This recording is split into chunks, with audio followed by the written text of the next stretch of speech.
Tuloy-tuloy. Ang usapan dito ay flood control. Flood control scandal, flood control scam, Auntie Claire. Huwag niyong wawalay niyan. Huwag niyong isasantabihan sapagkat napakalaking issue yan at hindi kailanman mawawala yan, hindi malilimutan yan ng taong bayan dahil pera namin po yan. Karapatan po namin magsalita tungkol dyan. Pilipino din kami, Auntie Claire.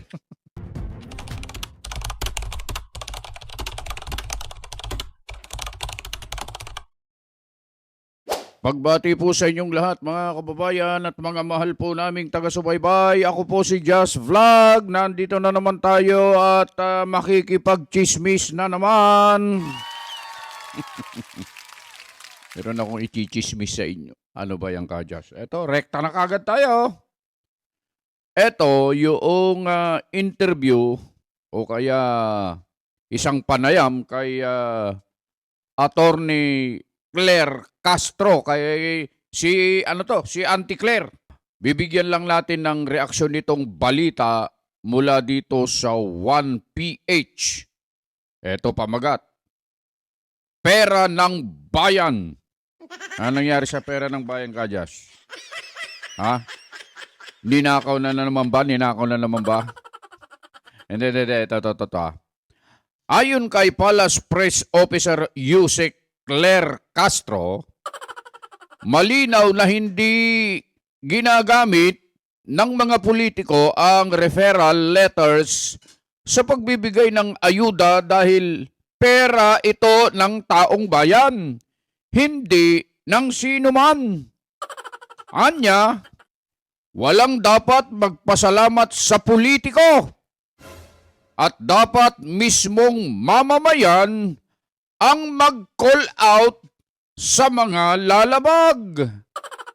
Dagdag pa ni Castro, maaaring ma-call out at ma-penalize ng executive ang mga nasa ilalim nito. Pero hindi saklaw ng ehekutibo ang mga kongresista. Mga kababayan, dahil dyan sa balita na yan, panoorin natin ng sabay-sabay ang bidyong ito at para malaman natin ang kabuuan ng detalye tungkol dito sa sinasabi ni Auntie Claire. Ito po yung video, panoorin natin lahat. Kung gagamitin nila ito ng mga politiko, siguro mas karapat dapat muli sabihin ng Pangulong na mahiya naman sila. Kasi alam naman natin, ito yung pera ng taong bayan eh. Pera ito ng bayan, hindi ito pera ng ninuman. So, hindi kinakailangan magpasalamat ang sinuman kung magbibigay man ng tulong ang politiko. Dahil alam naman natin kung saan ang gagaling ito. So, yun na lang siguro. Sa ngayon, tignan natin kung ano bang gagawin ng mga politiko. Kasi maliwanag, ipinaliwanag kanina na hindi na kayo dapat sausaw sa pagbibigay ng ayuda dahil hindi sa inyo to. Sa tignan na lang po natin kung anong gagawin nila. At kung meron gagawa muling ganyan, mas maganda po siguro ang taong bayan, sila mismo ang mag-call out. Patayin ko muna ron. Ang sabi niya, mas maganda siguro na ang taong bayan ang mag-call out. Pagka may mga nangyayaring irregulidad pagdating sa pondo o pera ng taong bayan, dapat mag-call out daw. Ang dapat mag-call out ay ang mga taong bayan. Auntie Claire, napakarami na pong nagko-call out. Sunod-sunod po ng mga nangyaring rally noong 2025, tungkol nga po dyan sa nangyaring nakawan sa pera ng bayan. Laging nagko-call out po. Ano po ang ginawa po ng ating gobyerno tungkol dyan sa call out na sinasabi nyo sa taong bayan? O ng taong bayan? Oo, may naibalik na po ba? Naibalik na po ba yung mga bilyones, mga trilyones na kinulimbat sa pera ng bayan? Auntie Claire? Yan ang sabi nyo eh. Ang dapat anyang mag-call out pagka may mga nangyaring ganito, halimbawa yung paggasta o kaya pamimigay ng pera sa taong bayan ang dapat mag-call out kung may nangyayaring mga katiwalian dito, ang mismong taong bayan. Ang nangyayari po, Auntie Claire, ay ganito. Base sa aming naoobserbahan, nakikita, nababalita na nangyayari sa ating bansa, nakukulong. Yung mga nagsasalita tungkol sa korupsyon, katiwalian, at kapag may sinabi laban sa administrasyon ay nakukulong. Nakakasuhan at yung iba nagpapahinga at yun nga tawag dito, naglalaro na ng golf, mga kababayan. Naglalaro ng golf sa kabilang buhay. Ganyan ang nangyayari, Auntie Claire. Yan ang realidad. Yan ang real talk. Oo. Kung hindi nawawala, nahuhulog sa bangin, napupunta sa iba't ibang bansa, ang mga kailangan para nang sa ganun ay mabigyan ng linaw ang tungkol sa nangyaring katiwalian, lalong-lalo na po sa flood control scandal na napakalaking pera ng bayan ang nawawala, ninakaw, pinagsamantalahan. Wala na po yung mga tao na hindi na namin nakikita sila. Gutesa, Saldico, wala na sila. May napakulong po kayong isa, si Sara Diskaya. Alam naman ng taong bayan yan, Auntie Claire, na siya po ay nagamit lang din ng mga kawatan na mga kongresista at mga nasa DPWH. Kaya ang sinasabi po ninyo, Auntie Claire, na dapat ang taong bayan ang mag-call out, parang wala na pong gustong mag-call out Oo, wala lang gustong magsalita dahil sa nakakasuhan at nakukulong. Ang iba'y nawawala na parang bula. Auntie Claire, dapat sana ay babigyan natin ng masunod natin yung nasa batas at ginagarantiyahan naman ng saligang batas na pwedeng magpahayag ang mga mamamayan, ang taong bayan ng kanilang saloobin pagdating dyan sa lalong-lalo na kapag ang pinag-uusapan ay tungkol sa pera ng kaban ng bayan, Auntie Claire.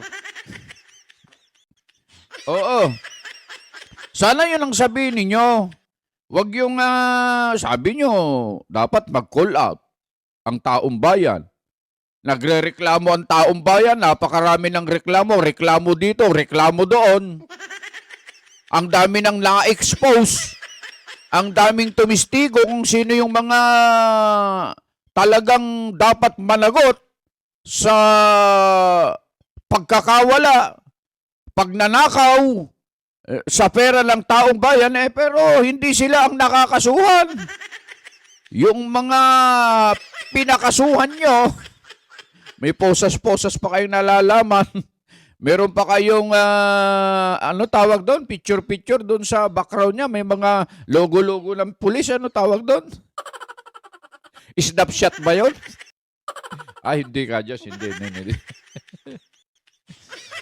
Yung mga nandun, hindi namin kilala. Auntie Claire, sino-sino ba yun? At saan bang galing na planeta yung mga yun? Sila ba yung mga mangingisda, magkakamuti, magtutubero? Sino-sino ba sila, Auntie Claire? At parang hindi po nakikilala ng taong bayan yan. Ang kilala lang namin na nakulong, si Sara Diskaya lang. Yung mga personalidad na binabanggit ng mga testigo, malalaking tao, wala po. Kukuya-kuya-kuya lang. Nakarelax lang sila, mga kababayan. Kaya itong sinasabi na Auntie Claire, hindi na natin pinaniniwalaan to Oo, yung mga nagsasalita yung mga kumokontra, hindi pala, hindi pagkontra ang tawag doon, hindi pagkontra. Kundi ang ginagawa lang naman nila, katulad ni General Pukis. Ayan, nagsasalita lang naman. At sinasabi lang naman, naglalabas na lang naman ng kanyang saloobin. Pinakulong. At mabuti na lang nakapagpiyansa naman. Tuloy ang laban. Sana po mabigyan ng katarungan. Mukhang nalilimutan. Nawawala na po sa issue Nawawala na sa nalilihis na. Ipapaalala natin to, mga kababayan. Ang usapan dito ay flood control. Flood control scandal, flood control scam, Auntie Claire. Huwag niyong wawalain yan. Huwag niyong isasantabi yan sapagkat napakalaking issue yan.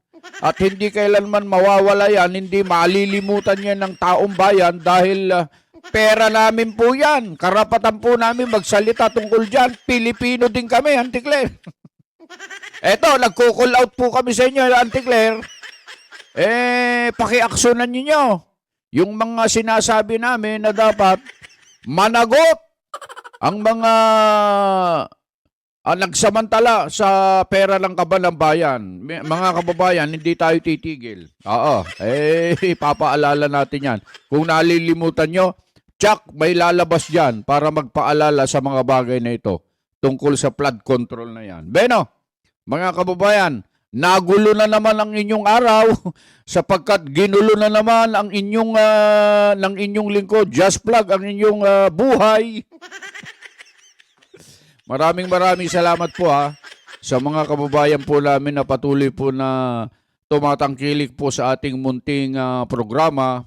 At sana po ay pagtiyagaan nyo pa po kami sa aming mga karumal-dumal, walang kwentang mga vlogs. Ay, binabati po namin.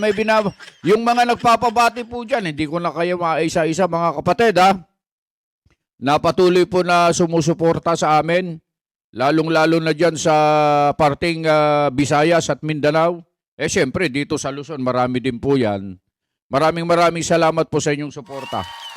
At sinasamantala ko na rin po ang pagkakataong ito na batiin ang aking pamangkin na ikinasal kahapon. Ang sarap ng pinakain ni pamangkin na Lovely. Nagpakain po siya Nagpakain siya ng masasarap. At napakaganda yung kanyang napakaganda yung kanyang programa sa kasal, yung reception. Lalo na doon sa pinagsagawaan ng kasal doon sa bahay-sambahan ng Cabala-Union. Congratulations sa inyo, ang mag-asawang Lovely at saka Lester. Makapugay ka na ngayon, hindi ka na Sabado, Lovely, magpakarami kayo. Humayo kayo at magpakarami. Kahit isang dosena lang. Isang dosena lang, okay na yan. Isang team na yan. Yun lang, mga kababayan at mga mahal po naming taga-subaybay. Ako po ang inyong lingkod, Just Vlog. Laging nagsasabi, nasaan man po kayo, ano man po ang inyong ginagawa, lagi po kayong mag-iingat.